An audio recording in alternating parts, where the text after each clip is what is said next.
दोस्तों, जब पूरी दुनिया में लोग आदि मानव का जीवन जी रहे थे और हंटिंग गैदरिंग करके छोटे छोटे कबीलों में जीवन बिता रहे थे, उस वक्त यानी आज से हजारों साल पहले भारत में कई सारी सिविलाइजेशन फल फूल रही थी, जो कई एस्पेक्ट्स में आज की मॉडर्न सिविलाइजेशन से भी बहुत ज़्यादा एडवांस थी। हम भारतीयों पर विदेशी लोग हमेशा से अनसिविलाइज्ड होने का टैग लगाते रहे हैं, पर जब धीरे धीरे भारत की रिच एंशिएंट सिविलाइजेशन की इंफॉर्मेशन सबके सामने आ रही है, तो सभी इवन हम भारतीयों भी सरप्राइज हैं। चाहे बात जीवन जीने के तौर तरीकों की हो, सिटी प्लानिंग्स की हो, ट्रेड और ट्रांसपोर्टेशन की हो, चाहे आर्किटेक्चर की हो, हम हर चीज़ में दूसरों से बहुत ज़्यादा एडवांस थे। इनफैक्ट बाकी दुनिया ने हम ही से बहुत सारे फंडामेंटल्स सीखे हैं। आज बात करेंगे आर्किटेक्चर की और इंडियन आर्किटेक्चर के एक नायाब एग्जाम्पल की। भारत के प्राचीन मंदिरों को देखें तो उनकी कम्प्लेक्सिटीज़ को समझ पाना आज भी मुश्किल है। इन्हीं में से एक मास्टरपीस है कैलाश मंदिर। ये मंदिर महाराष्ट्र के औरंगाबाद के पास एलोरा केव कॉम्प्लेक्स में सिचुएटेड है।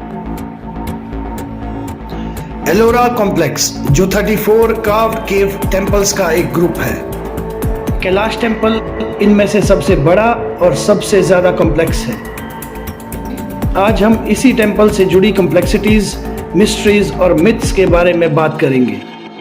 ये मंदिर दुनिया का सबसे बड़ा मोनोलिथिक रॉक स्ट्रक्चर है, यानी कि ये पूरा मंदिर सिर्फ एक चट्टान को कार्व करके बनाया गया है। ये बनाया गया है बसाल्ट की चट्टान को कार्व करके, जो कि दुनिया की सबसे मजबूत रॉक्स में से एक है। इस रॉक को कार्व करना आज के मॉडर्न और एडवांस टूल्स के लिए भी मुश्किल है, और इस मंदिर को बनाया गया था छेनी और हथौड़ों जैसे सिंपल टूल्स की मदद से। तो ज़रा सोचिए, इनमें कितनी डेडिकेशन और कितना टाइम लगा होगा। ये कोई छोटा स्ट्रक्चर नहीं है। बात करते हैं इसके डायमेंशंस की, तो ये 300 फीट्स लंबा, 175 फीट्स चौड़ा और लगभग 100 फीट्स ऊंचा है, जो कि हर लिहाज से भव्य है। एक नॉर्मल स्ट्रक्चर की पहले फाउंडेशन तैयार की जाती है, फिर लेयर बाय लेयर उसे ऊपर की तरफ यानी बॉटम टू टॉप तैयार किया जाता है। पर इसकी बात कुछ अलग है।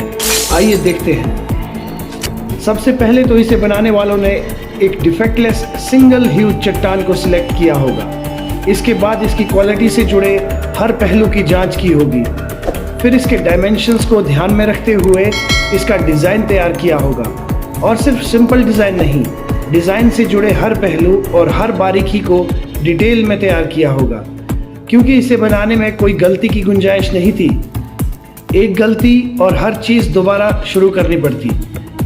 इस सब में imagination, architecture, geometry, chemistry of rocks and tools, forging of tools और न जाने कौन कौन से सब्जेक्ट्स की ज़रूरत पड़ी होगी।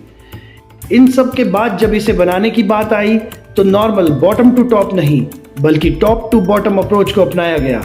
यानी इसका शिखर सबसे पहले तैयार किया गया और फिर इसे नीचे की तरफ तैयार किया गया। जहां दूसरे मोनोलिथिक स्ट्रक्चर्स जैसे कि जॉर्डन में मौजूद पेट्रा को कट इन टेक्निक से बनाया गया, यानी फेस से कार्व करते हुए अंदर की ओर जाना, वहीं कैलाश टेम्पल को बनाने में exactly opposite cut out technique को यूज़ किया गया, जो कि बहुत ही मुश्किल है।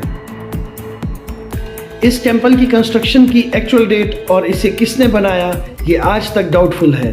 हालांकि ये रॉक लगभग 6 से 7 हज़ार साल पुराना है, पर इसे कार्व करके टेम्पल कब और किसने बनाया, ये आज तक मिस्ट्री है।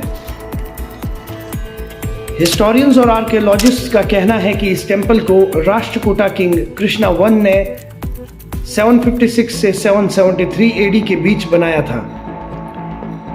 एक लेजेंड ये भी है कि इसे इलाजापुर किंगडम की रानी मनिकावती ने तैयार करवाया था। इलाजापुर के राजा एक लाइलाज बीमारी से पीड़ित थे, इसलिए रानी ने भगवान घृष्णेश्वर की पूजा की और राजा के ठीक होने पर भगवान शिव के लिए एक भव्य मंदिर बनाने का प्रॉमिस किया, और कहा कि जब तक मंदिर का शिखर ना बन जाए तब तक वो अन्न का एक दाना भी नहीं खाएगी। जब राजा ठीक हो गए तो उन्होंने इस मंदिर को निर्माण करवाया और सबसे पहले शिखर ही बनवाया। पर सच क्या है ये कोई नहीं जानता। इस टेम्पल पर रिसर्च करने पर कुछ हैरान करने वाले डाटा सामने आते हैं। जैसे कि इसे बनाने में लगभग 4 से 5 लाख टन रॉक को यहाँ से रिमूव किया गया। और हैरान करने वाली बात यह है कि ये रिमूव्ड रॉक यहाँ के आसपास 50 किलोमीटर तक कहीं भी नज़र नहीं आता। तो ये सारा मलबा कहाँ गायब हो गया?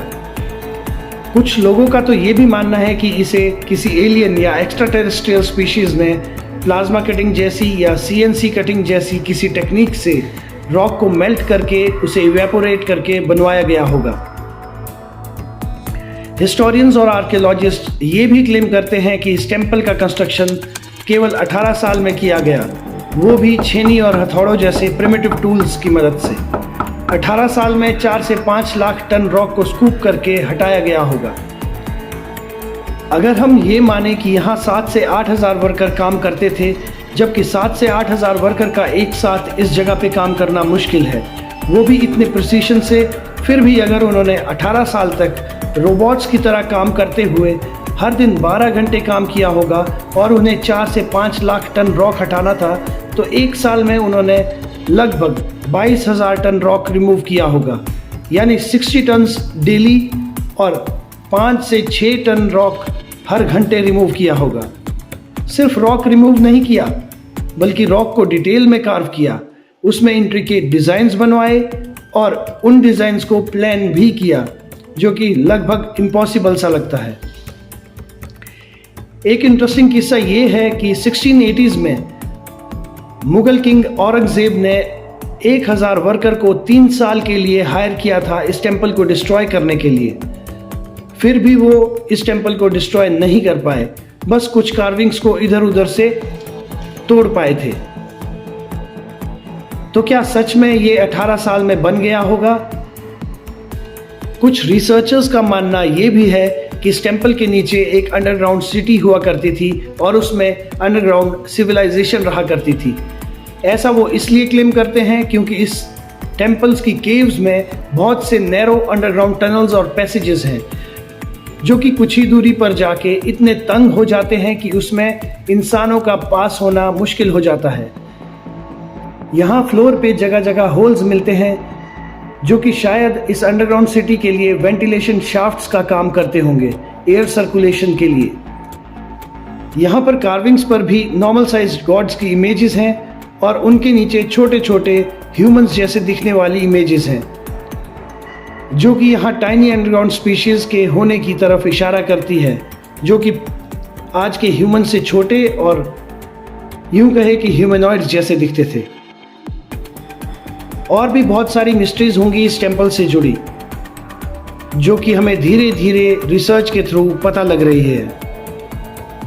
इन सब बातों को सुन के मुझे तो अपने इतिहास पर बहुत गर्व होता है और गर्व होता है कि मैं भी भारतीय हूँ। आपकी क्या राय है? अगर आपको मेरा ये वीडियो पसंद आया हो तो प्लीज़ लाइक, शेयर और सब्सक्राइब कीजिए। Thank you.